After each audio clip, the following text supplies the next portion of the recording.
العوافي عليكم يا حبايبي. أنا النهاردة هحكي لكم المثل بيقول إيه؟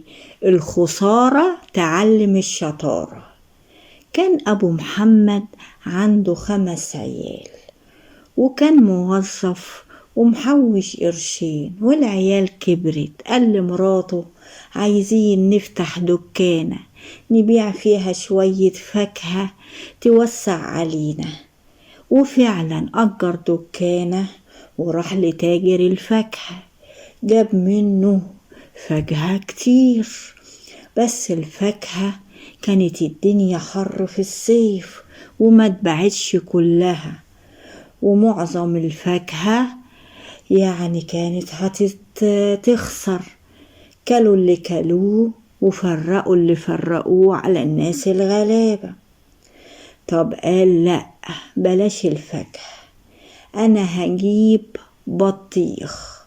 وراح لتاجر البطيخ، وتاجر البطيخ ده عامل البطيخ اكوام اكوام، لأن البطيخ أنواع وسعره برضو. في اللي بطيخ غالي درجة أولى، وفي اللي هو نمرة 1، وفي البطيخ الوسط، وفي البطيخ اللي هو مقرع شوية، اللي على قد حاله، اللي بذره كتير ده.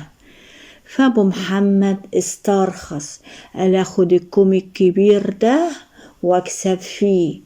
وفعلا خده، والبطيخ كله طلع اقرع. كل اللي ياخد بطيخة يرجعها لابو محمد، وابو محمد كلوا اللي كلوه وفرقوا عن الناس الغلابة بقية البطيخ. قال لها: بلاش الفاكهة، هنفتحها خضار. وراح للتاجر بتاع الخضار، وجاب بقى قوطة على بطاطس على بصل على خيار. وفعلا باع بس نص الحاجة عشان جاب كمية. أما قعدت والدنيا حر، القوطة باظت والخيار باظ، وبقيت الحاجة كده دبلت. فالواد ابنه محمد شاطر قال له: يابا، احنا نجيب حاجة اليوم بيومه.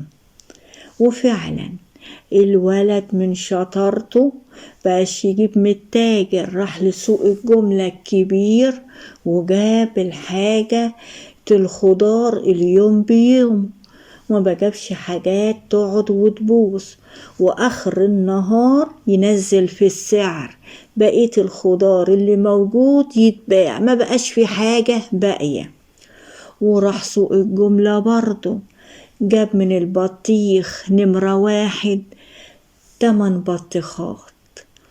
قال له: اما ينباعهم نجيب غيرهم. وفعلا اتباعوا، واستمرت الحالة على ديت، يكسبوا كل يوم وما فيش حاجة تتبقى من الخضار عندهم.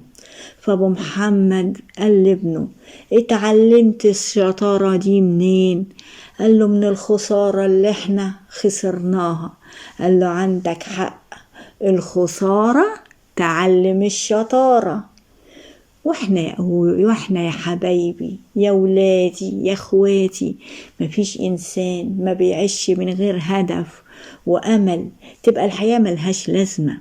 اسعى، حتى لو فشلت مرة 2 3 10، ربنا هيبقى معاك وهيفتح لك البيبان. كتر السقوط تعلم الوقوف. ياما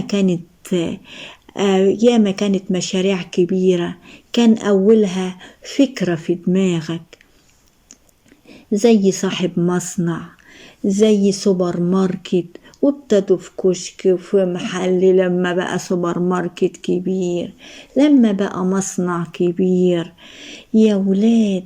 واللي كانت هي وجوزها عملوا مشروع أكل صغير، دلوقتي عندهم مطعم.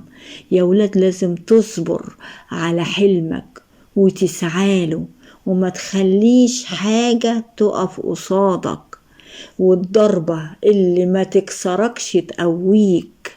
يا ولاد، وكترة السقوط تعلم الوقوف، والخسارة تعلم الشطارة.